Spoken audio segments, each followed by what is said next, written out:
এই মুহূৰ্তত ৰাজ্যৰ কৰ্মচাৰীসকলৰ বাবে জনাব বিচাৰিছো বিগ ব্ৰেকিং নিউজ। এবাৰ কৰ্মচাৰীসকলৰ বাবে কেইবাটাও গুৰুত্বপূৰ্ণ খবৰ আহিছে। এবাৰ অসমৰ কেইবাটাও কৰ্মচাৰী সংগঠনে বিৰোধিতা কৰিছে ইউপিএছৰ নতুন পেঞ্চন আঁচনিক লৈ পুনৰ গুৰুত্বপূৰ্ণ খবৰ আহিছে। সবিশেষ খবৰৰ বাবে ভিডিঅ'টো প্ৰথমৰ পৰা শেষলৈকে চাই থাকিব। কেন্দ্ৰীয় চৰকাৰৰ কেবিনেটে এনপিএছৰ পৰিৱৰ্তে ইউপিএছত অনুমোদন জনোৱাৰ পিছৰে পৰাই কৰ্মচাৰীসকলৰ মাজত ইয়াক লৈ তীব্ৰ বিতৰ্কৰ সৃষ্টি হৈছে। কাৰণ ইউপিএছৰ আওতাৰ পৰা বাহিৰ হ'ব একাংশ কৰ্মচাৰী।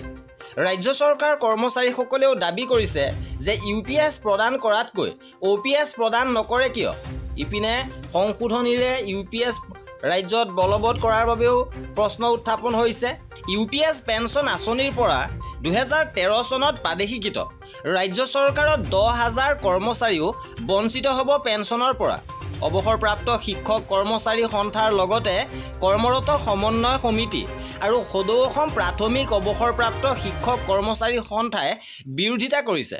অসম হাইস্কুল অৱসৰপ্ৰাপ্ত শিক্ষক আৰু কৰ্মচাৰী সংস্থা তথা কৰ্মৰত সমন্বয় সমিতিৰ সভাপতি প্ৰবীণ শইকীয়া, সম্পাদক অনন্তৰাম নাথ আৰু সদৌ অসম প্ৰাথমিক অৱসৰপ্ৰাপ্ত শিক্ষক আৰু কৰ্মচাৰী সংস্থাৰ সভাপতি ধৰণীধৰ কলিতা আৰু ৰাজ্যিক সম্পাদক কন্দপেশ্বৰ শৰ্মাই আজি মৰিগাঁৱত প্ৰকাশ কৰা এক বিবৃতিত উল্লেখ কৰে যে 2013 চনত বিদ্যালয় প্ৰাদেশিকৰণৰ সময়ত চৰকাৰৰ নতুন পেঞ্চন আঁচনি এনপিএছখনত অন্তৰ্ভুক্ত কৰিবলৈ শিক্ষক কৰ্মচাৰীজনৰ চাকৰিৰ কাৰ্যকাল অৱসৰ গ্ৰহণ কৰা সময়লৈকে 10 বছৰ আছেনে নাই শিক্ষা বিভাগৰ চাবলৈ চিন্তা ভাৱনা নাছিল। ইয়াৰ পৰিৱৰ্তে এনপিএছৰ দৰমহাৰ ধন কৰ্তন কৰি জমা লোৱা হ'ল। কিন্তু অৱসৰৰ সময়ত এতিয়াও 40% ধন জমা ৰাখিছে। এতিয়া একত্ৰিত পেঞ্চন আঁচনিৰ অধীনত পেঞ্চন দিয়াৰ সময়ত অৱসৰপ্ৰাপ্ত শিক্ষক কৰ্মচাৰীসকলৰ বাবে কমেও 10 বছৰ চাকৰিকাল সম্পূৰ্ণ কৰাটো বাধ্যতামূলক কৰা হৈছে।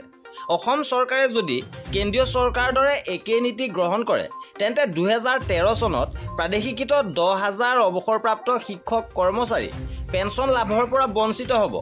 দীৰ্ঘদিন ধৰি শিক্ষকতা কৰি 51ৰ পৰা 59 বছৰ বয়সত প্ৰাদেশিকৰণৰ মুখ দেখা শিক্ষক কৰ্মচাৰীসকলক পুৰণি পেঞ্চন প্ৰাপ্তিৰ পৰিৱৰ্তে ৰাষ্ট্ৰীয় পেঞ্চন আঁচনিত অন্তৰ্ভুক্ত কৰাটো চৰকাৰৰ ভুল সিদ্ধান্ত আছিল।